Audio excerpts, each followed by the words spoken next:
Les principaux dirigeants de la planète sont arrivés en Allemagne pour le sommet du G7 qui débute ce dimanche sur fond de manifestations. Hommage aux victimes à Oslo, des milliers de personnes se sont rassemblées ce samedi près d'un bar gay de la capitale norvégienne où s'est déroulée la fusillade qui a fait 2 morts. Les forces de Moscou poursuivent leur avancée vers Lysychansk en Ukraine orientale. La Russie annonce par ailleurs vouloir équiper le Bélarus de capacités de projection nucléaire. Les dirigeants des pays du G7 réunis à partir de ce dimanche en Bavière, dans le sud de l'Allemagne. La poursuite du soutien à l'Ukraine, où l'offensive russe entre dans son 5e mois, sera au cœur de cette réunion. La sécurité alimentaire et le réchauffement climatique tiendront aussi une belle place dans les discussions. En amont du G7, des milliers de manifestants se sont rassemblés samedi à Munich contre la tenue de ce sommet. Environ 4000 personnes selon la police et 6000 selon les organisateurs se sont réunis à l'appel d'une quinzaine d'ONG de défense de l'environnement et de lutte contre les inégalités. Elles ont exhorté les leaders des 7 grandes puissances mondiales à faire davantage pour le climat. Je suis ici parce que ce que prévoit le G7 n'est pas dans l'intérêt du climat, ni dans l'intérêt des gens. Les dirigeants s'engagent plutôt dans une propagande de guerre. Ils essaient d'intégrer d'autres États dans leurs idéologies et leurs stratégies. C'est contre cela que nous devons lutter. Dans la même dynamique, des militants de Greenpeace ont arpenté samedi le mont Wachtenstein, traçant sur le chemin le symbole de la paix à l'aide de torches enflammées. Une autre ONG a, elle, projeté le visage des dirigeants du G7 sur une rampe de saut à ski à Garmisch-Partenkirchen, la station de ski où sont réunis les dirigeants jusqu'à mardi. En Norvège, après la fusillade mortelle vendredi près d'un bar gay en plein centre-ville d'Oslo, la marche des fiertés LGBT prévue ce samedi a été annulée. Un défilé spontané a tout de même réuni des milliers de personnes. Elles ont déposé des drapeaux arc-en-ciel et des fleurs près des lieux de l'attaque en signe de solidarité. Un émouvant rassemblement auquel le couple princier, le Premier ministre et plusieurs autres responsables norvégiens ont eux aussi participé.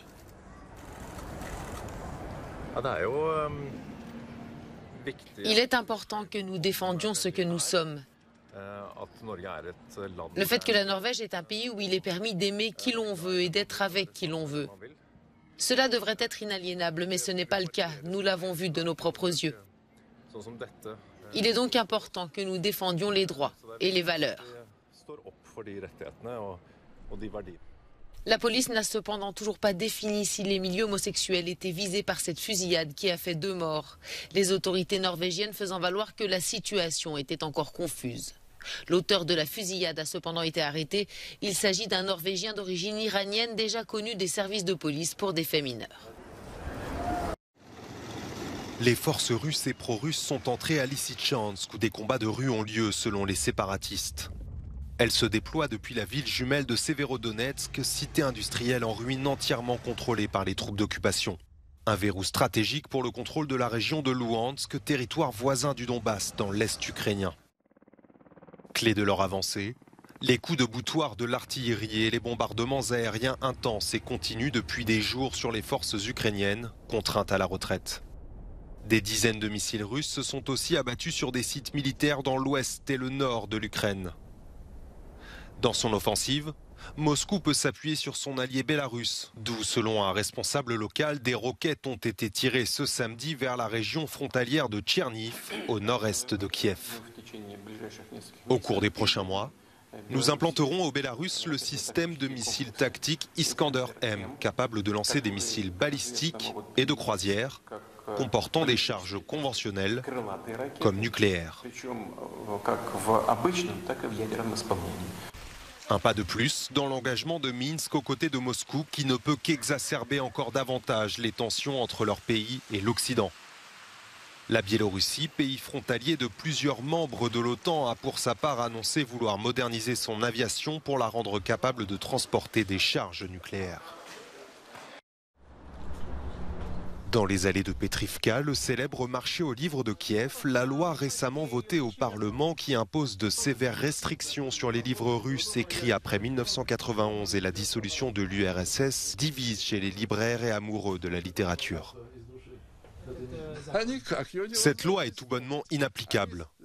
La loi est votée, certes, mais comment l'appliquer? Personne ne le sait. Que devons-nous faire? Prendre ces livres, les jeter dans la rue et les brûler?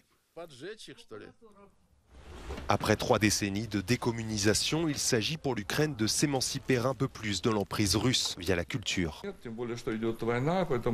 C'est la guerre, donc à mon avis, nous avons besoin de mesures fortes pour contrer la russification qui s'est développée en Ukraine par de nombreux moyens dans le passé.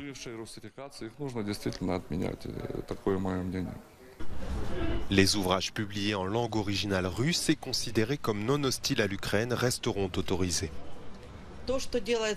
Les conséquences de la guerre avec la Russie sont très importantes, mais je pense que ratifier une telle loi en ce moment, ça n'est vraiment pas souhaitable. Nous avons tellement de problèmes beaucoup plus importants par les temps qui courent. Parallèlement, les libraires constatent un attrait croissant pour la culture ukrainienne. Depuis le début de la guerre, la littérature ukrainienne, les auteurs ukrainiens connaissent un très fort regain d'intérêt. Donc je pense que nous publierons de nouvelles plumes très bientôt. Les ouvrages des auteurs classiques de la littérature russe comme Alexandre Pouchkine, Léon Tolstoï ou Nicolas Gogol, originaires d'Ukraine et écrivains de langue russe, ne sont pas concernés et resteront autorisés.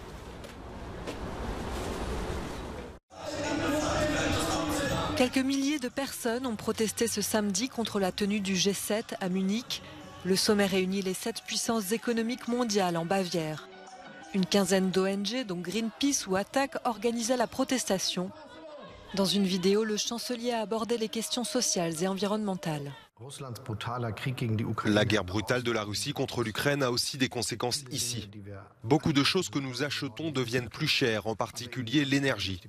Maintenant, il est important que nous discutions de la situation et en même temps que nous prenions soin d'arrêter le changement climatique causé par l'homme. Les manifestants sont pourtant sceptiques sur les avancées possibles sur la protection de l'environnement ou les égalités sociales lors de cette rencontre. Nous n'avons pas besoin de belles photos pour les albums des chefs de gouvernement du G7. Nous avons besoin de décisions concrètes, de politiques complètement différentes. Nous devons sortir du pétrole, du charbon et du gaz. La guerre en Ukraine a montré de façon très claire à quel point nous sommes dépendants. Nous devons aller vers les sources d'énergie renouvelables, l'efficacité énergétique et nous voulons voir de telles décisions concrètes à Elmau. La participation à la manifestation est moins bonne que ce qu'avaient envisagé les organisateurs. Ils espéraient réunir 4 fois plus de monde. La police aussi avait prévu plus gros pour éviter les débordements de violence comme au G20 de Hambourg il y a 5 ans.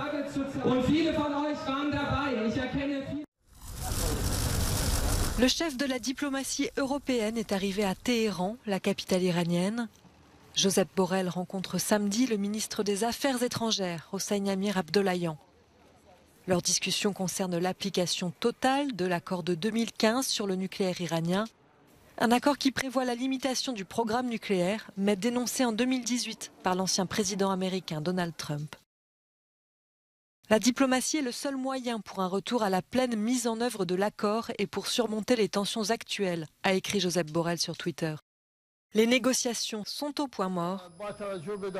Il y a quelques semaines, les Occidentaux ont dénoncé le manque de coopération de Téhéran à l'Agence internationale de l'énergie atomique, l'AIEA. En retour, l'Iran a déconnecté certaines caméras de surveillance de l'organisation sur ses sites nucléaires. L'AIEA craint un coup fatal à l'accord de 2015.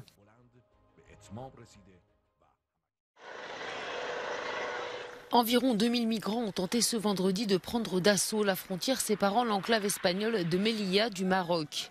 Au moins 18 d'entre eux ont trouvé la mort et près d'une quinzaine ont été blessés dans des bousculades et en chutant de la clôture de fer qui délimite la séparation entre les deux pays. Plus de 500 migrants, principalement des adultes provenant de pays d'Afrique subsaharienne, ont ensuite forcé l'entrée du poste frontalier avec une cisaille. 133 seraient parvenus à entrer dans Melilla selon les autorités. Près d'une cinquantaine de membres des forces de l'ordre ont été blessés, dont 5 grièvement. Située sur la côte nord du Maroc, Melilla et l'autre enclave espagnole de Ceuta sont les seules frontières terrestres de l'UE sur le continent africain. Elles font régulièrement l'objet de tentatives d'entrée de la part de migrants cherchant à rejoindre l'Europe.